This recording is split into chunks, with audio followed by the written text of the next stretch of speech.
So this is about inclusive research in practice. And what I aim to do today, with the help of Danielle, who I've worked with for quite a long time, is to introduce inclusive research, to identify reasons why we might work with people with learning disabilities and their families to do research, to describe a range of methods and techniques we might want to use to do inclusive research, and to consider what you'll need to get started. That's quite ambitious for 20 minutes. So about me, I've worked with people with learning disabilities on inclusive research for about 30 years. And I'm still learning about it a lot. Danielle, over to you. Just a quick introduction from you. So I'm Danielle. I have a learning disability and a visual impairment and work with Brighton and Hove Speak Out. I started doing research during lockdown, and I'll explain more later. Thanks, Danielle. So it all started, I think, with the idea of human rights. The United Nations Convention on the Rights of People with Disabilities, Article 19, was about full inclusion and participation in the community. And why not full participation in research and all other activities? So what is inclusive research? It's research which is important to the people it's about. And I think that's something that will certainly come up in what you're planning to do here. How do you work with people to identify what you should be researching, what matters to them? Research which will make a difference. And we all know that a lot of research is done and sits on shelves, and then we do another bit of research, because in a way it's easier doing research than just changing the world. But inclusive research should be aiming to make a difference for the people it's about. It's research that's done in partnership with disabled people, working alongside academic researchers or other researchers. And it's about reports which everyone can understand, making research accessible, making the process and results accessible. This goes back, these ideas go back to 1991 too, and Professor Mike Oliver, he was a giant of the disabled people's movement. And he talked about changing the relations of research production. So in traditional research, researchers study disabled people. They look at them, they say, why can't they do that? Why can't they do this? But they don't really engage with them as equals. You then have a sort of middle position, which is that disabled people advise on the research. So setting up an advisory group to steer the research to make sure it is more relevant. But where I think you're steering, I don't know, and not many people have got to this point, is that disabled people decide what to research, how to do it, and what to report. And that was known as emancipatory research. So we have, this is a sort of another way of looking at what I've just said. In traditional research, the professional's in control, what we're going to research, how we're going to do it, who we're going to tell. Then you can work in partnership, and then you've got a position where disabled people are actually in control of the research. And I would say that where we are now, and as I said, these ideas surfaced in the early 90s, is that quite a lot of research is done between work in partnership and disabled people in control. There's not much that is directly controlled by people with learning disabilities. Why do we want to work inclusively? Well, I guess there are quite a lot of answers to this. And one of them is answering the right questions. Are we asking the right questions? I mentioned earlier Mike Oliver critique. He, why can't that person open that tin of beans? Was one of his examples. That's the traditional researcher, looking at the person struggling to open the tin of beans. The other way of asking the question is, why is that tin of beans designed in such a way that people whose hands don't work, like the majority of people's hands, can't open it. So it's kind of reframing the questions, making sure you've got the right questions in your research. And I'll give you a lovely example a bit later on of that. It's understanding the world from the point of view of the people who live in it. So you're working alongside the people whose lives you want to research, and that gives you a different perspective. You probably will reach more people, certainly different people. And I've found that I have done a lot of work with groups like Speak Out on research, and it helps you reach people you wouldn't be able to find as a researcher sitting in an ivory tower or wherever we're sitting these days, in our sitting rooms probably. But it's also a chance to show people how to work inclusively, how to do co-production. If we can do it in research, where we often have a bit more luxury, a bit more resource than you do in working as a support worker, say, but it can demonstrate how you can work in partnership with people, how you can work with them as equals rather than doing unto people. And finally, and really importantly, it is an opportunity for some people with learning disabilities to work, to earn money. And that's appreciated. So why do we do it? And I'm probably not going to show you the video that's associated with this, but the organisers will share this presentation with you, and you're very welcome. You can, if you click on it, you'll get a little video, but it's a lovely example, which I think Speak Out have already also done this, of Dorset People First found that their members couldn't find their way to appointments in health service places, medical centres, particularly hospitals.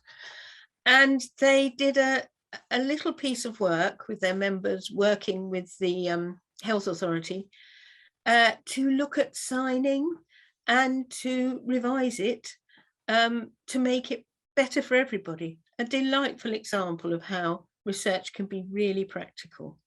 And the second example I wanted to give was getting the words right.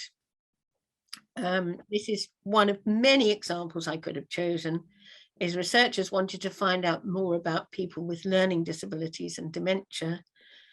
And a group of people with learning disabilities helped them design the information in such a way that those people would be more likely to be able to understand it. This one was a very recent one where I was doing some work with some colleagues, and we were thinking about a big NIHR study, which hasn't yet happened, but hopefully will one day, to look at the impact self-advocacy has on people's well-being. And we were looking at some of the existing tools for asking people about well-being. And we shared those tools with 3 self-advocacy groups, 3 groups of people with learning disabilities. And we asked them to advise whether they were good tools to use. And there are 3 examples of the sorts of questions, one example of the sorts of questions that tool, they'll be very familiar to you if you've done any of this sort of research.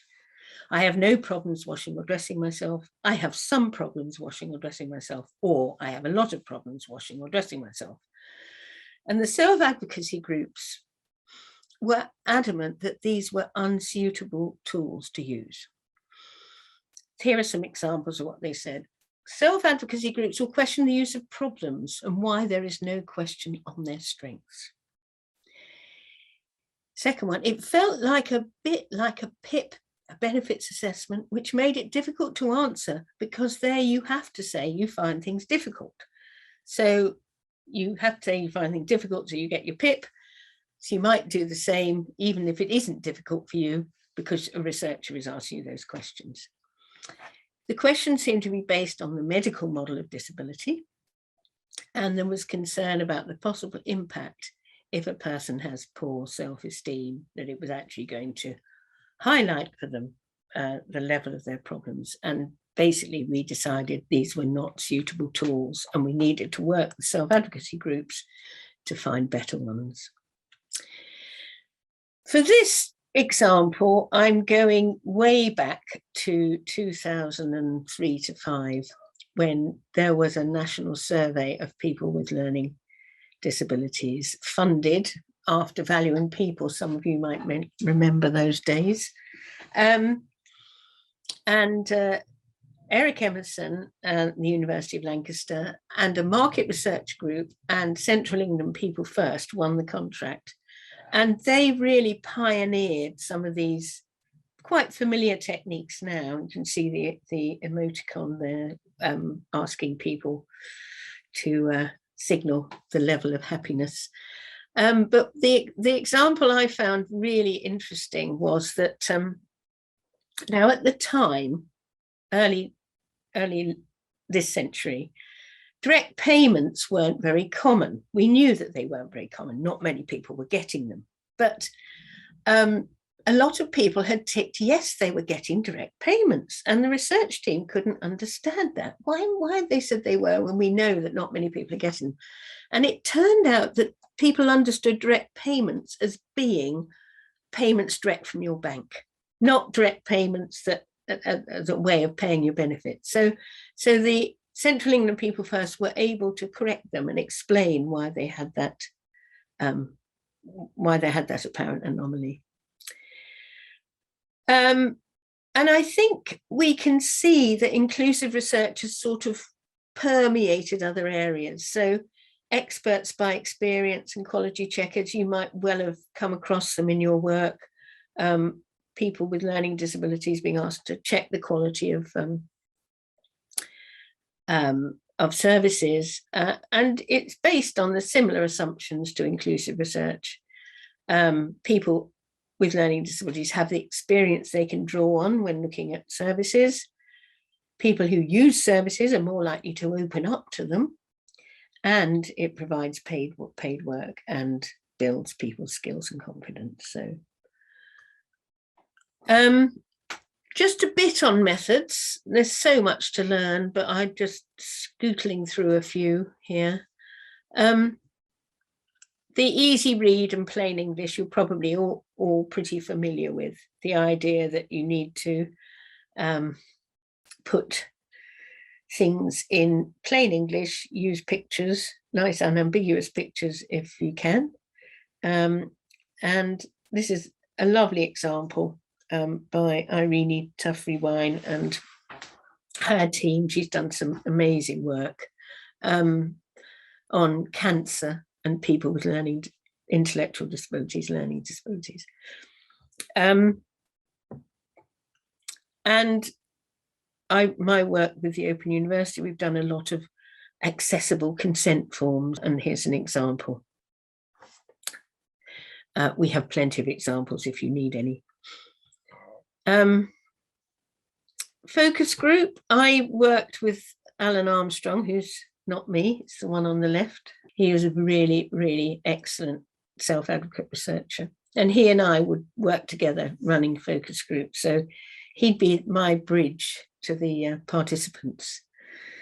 I'm going to skip the video, but you can play it if you want to when you get the presentation.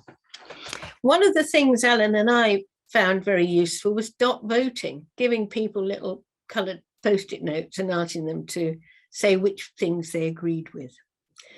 So we could kind of do a summary, a visual summary of where people were on different questions and what they thought was more important.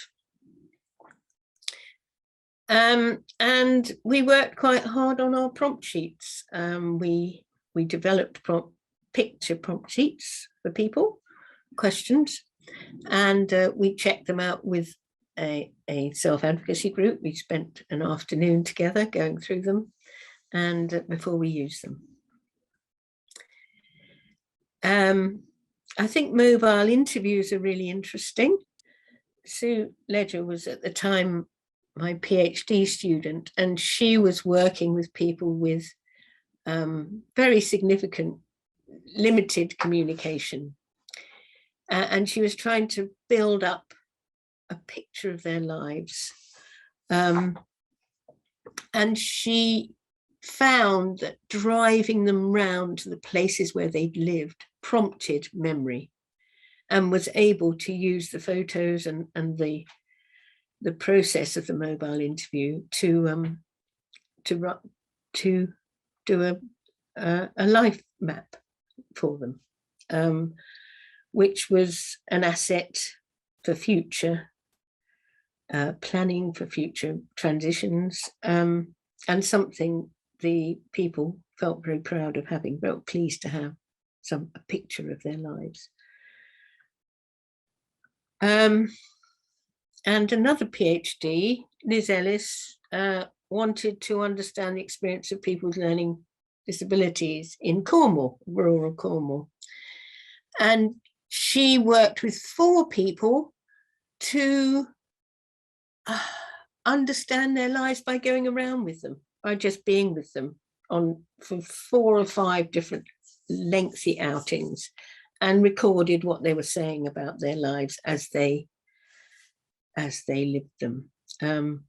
One of the interesting findings was one man lived in a very gorgeous Cornish village full of tourists, and everybody knew him, but nobody knew him well. Nobody visited him, but he had these kith, these people who'd greet him.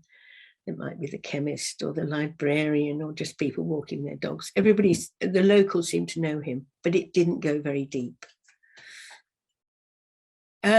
Visual methods, fantastic. People can use photographs. This was done quite 10 years ago, goodness me, nearly. But people use photos to record the barriers they experienced in realizing their rights. There's a picture of a padlock which was on a fridge, so they weren't allowed to get to the fridge. Danielle, quick one on online.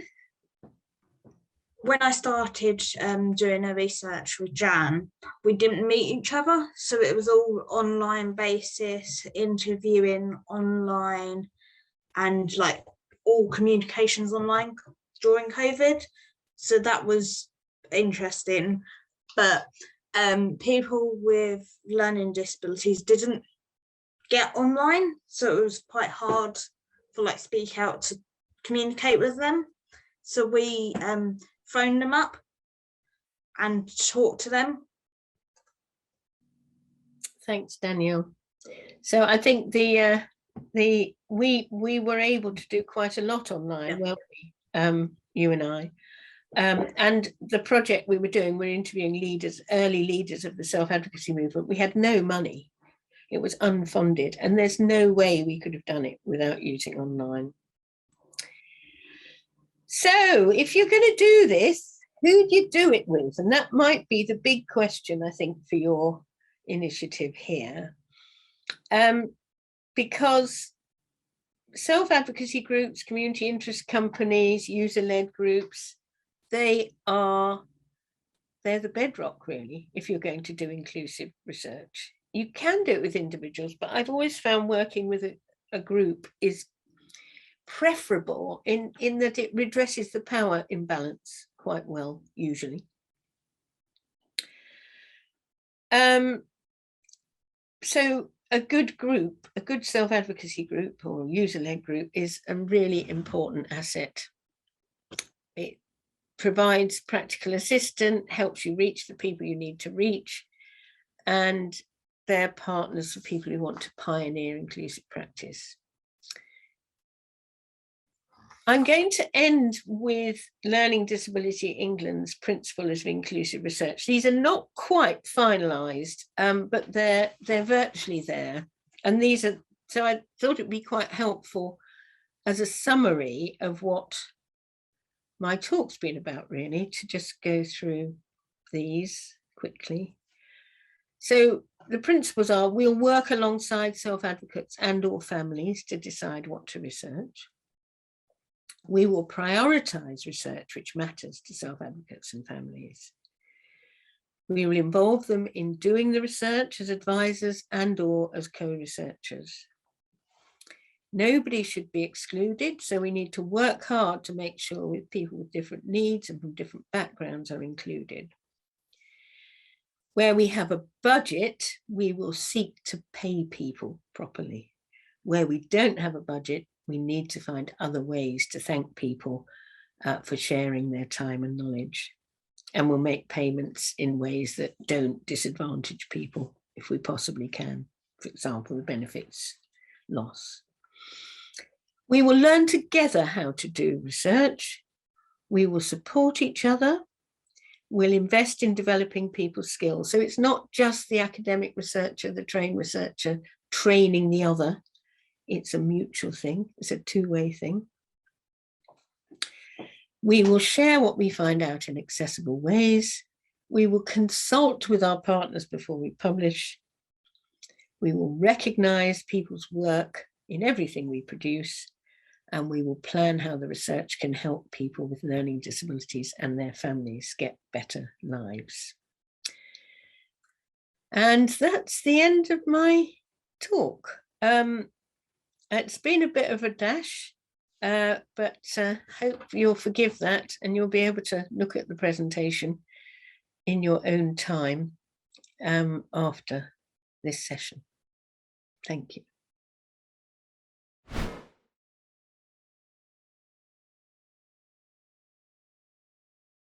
Hello, my name's Danielle, and I work for Brighton Hove Speak Out as a Learning Disability Voices Network project worker.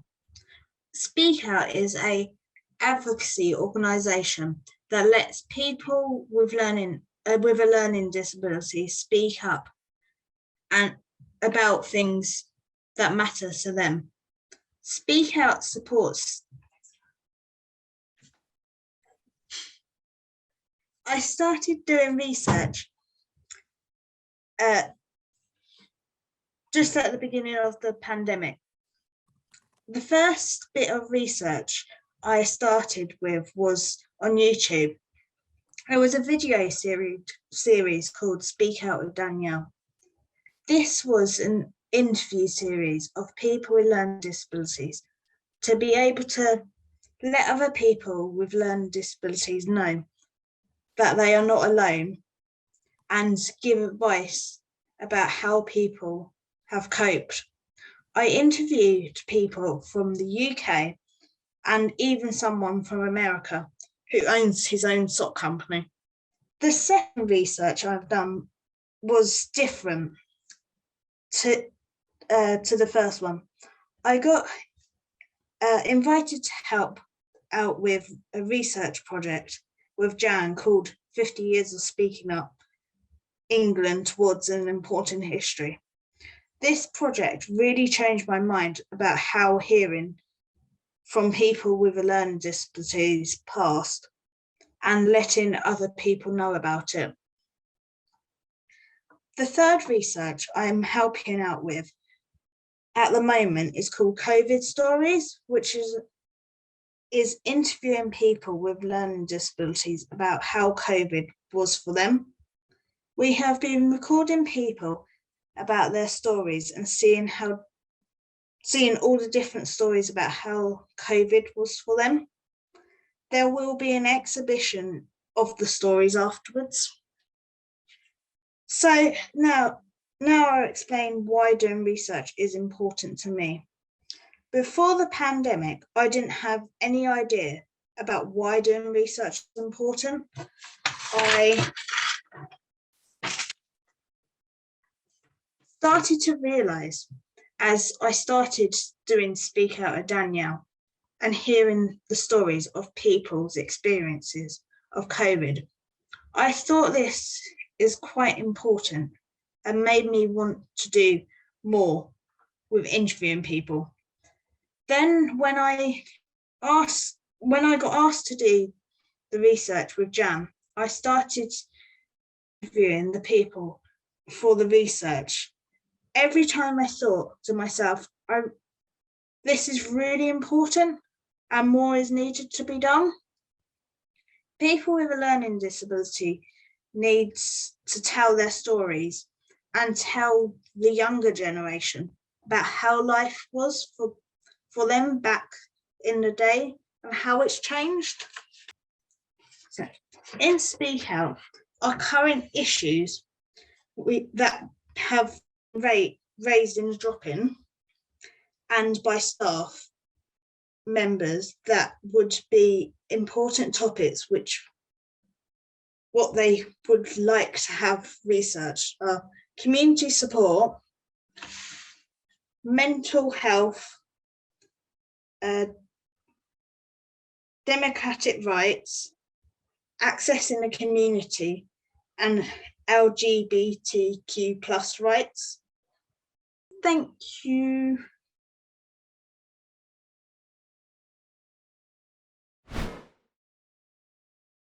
So I'm just going to briefly talk about some co-production, working together on research that we've been doing as part of the Kent, Surrey and Sussex Learning Disability Community of Practice. I'm just one of the steering group members, and our steering group is made up of different people with learning disabilities, family carers, academics working in universities, so people who might be learning disability nurses or who have different backgrounds, and people who are working either in health or social care. And really the aim of the community of practice is to enable people with learning disabilities and their allies to live healthy, safe and fulfilled lives. The community of practice started back in 2013 when it was just the Kent and Medway community. It expanded then in 2016 to also cover Surrey and Sussex. We had a period between 2017 and 2018 where the community was hosted by the British Institute of Learning Disabilities. And then in 2020, it was handed back to the community. We were sort of reviewing things again and perhaps looking for new hosts to support the work, because everyone that's involved in the community of practice is doing it on a voluntary basis. And a lot of the work that the community of practice have done has been putting on events and workshops around sharing knowledge from research, sharing knowledge from people working in services and in practitioner roles, but also sharing experiences and knowledge from people with learning disabilities themselves. And so as a community of practice, we've come together to try to think about how can we co-produce a piece of research together. And we've been supported by the University of Kent to have a small pot of money so that we can make sure that people with a learning disability who are involved can be paid for their time to attend meetings. And I thought I'd just start by saying a little bit about what we think co-production is. And these sort of ideas here have been adapted from the work of the Centre for Engagement and Dissemination at the National Institute for Health Research. A lot of the ideas here are quite similar to those that Jan and Danielle have been talking to us about today around inclusive research. And so really co-production is about sharing power, that everyone has joint ownership of the project and a shared understanding of what's being done. It's about including all perspectives, so including everyone who can make a contribution to the work, no matter how big or small. It's about respecting and valuing others, so everybody has a say and all forms of experience are considered equal. It's about reciprocity, so this means learning from each other. It means giving and taking. It's about building relationships, so knowing and utilising what each person has to bring. So I thought I'd focus today on learning to work together and 4 things that we've found to support working in co-production. We're actually at really early stages in this work, so we've only had 3 meetings together, 1 in person and then 2 online. And so these were some of our key lessons so far. It's about taking the time to get to know each other And we've done this through using personal profiles. I'll show you one in a moment. Take time to understand your shared values. And we did this through making our own co-production profile. Take time to check how things are going. So talk to each other, what's going well, what's not going well. And have a shared space for work, so somewhere where everybody can access information, documents, and share ideas. So here's an example of my personal profile that I've used for this work, and it's split into 3 parts. The first part is what people like and admire about me. Now, this could be quite difficult for people to think about and write, so it might take a bit more time to do. We also ask people to share what's important to them, so we get a sense of what's important in people's lives outside of their work, so we get to know different aspects of people. And how to support me well at work. So these are ways of working that work or don't work for me. And so everybody that then who is part of the group understands a little bit more about me as a person and a little bit more about how to work with me. And I mentioned we developed a co-production profile. And this was actually the idea of Ronnie, as a gentleman with a learning disability who is on our steering group. He liked our profiles, and when we got to talking about what does co-production mean to us all, he came up with this idea of putting it into a co-production profile. So we did this by talking about what we're doing, what's the aim of our project, working to come up with a research idea and a plan together. What we're about, our values. So this was really about what we understood co-production to be about. And the idea that our team is greater than the sum of its parts. We've all got something to bring and offer. And this list of ideas help us to remember what those things are. And then we're thinking about how we work together. So these are just important things drawn from different people's profiles, but we actually found we had a lot in common when we looked at what was important around being supported to work together. And so we were able to do this quite easily, to bring together these ideas in one place in our profile. And at the beginning of our meetings, we've been looking at these ideas again so that we remind ourselves at the start, what's this all about? How do we need to work together today? So I mentioned about thinking about how it's going. Sometimes that's talked about in terms of reflection. So we've stopped to ask ourselves, what's going well so far? And so here's one example of something someone said. I like the fact that everyone listened to everyone else and that all contributions were valued. We've also stopped to think about what could be done differently. Actually, someone said time was tight between meetings to get everything done when there's different things to read or look at or think about. And so we want to take that learning of what could be done differently so we can change things and make it better for us all to work together.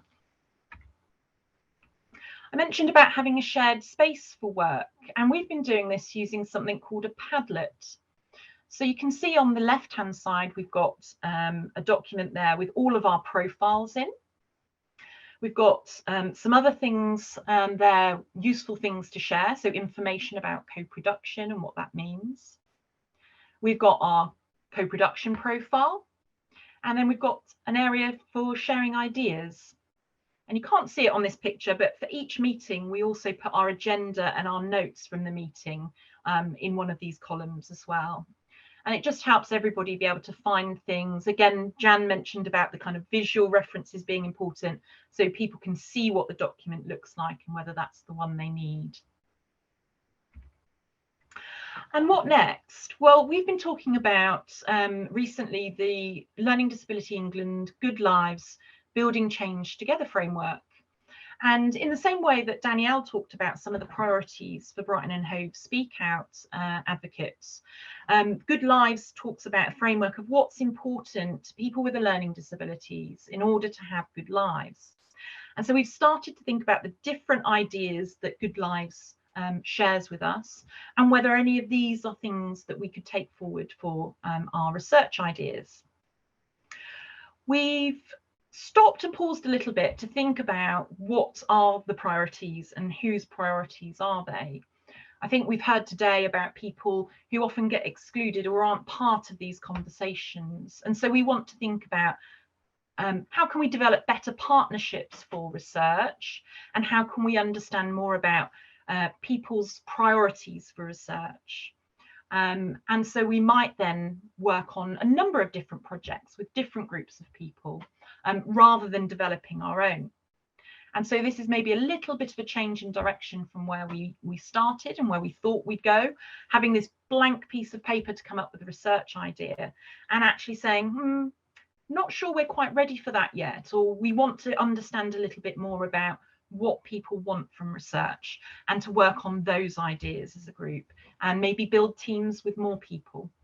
So that's what we're looking forward to doing next.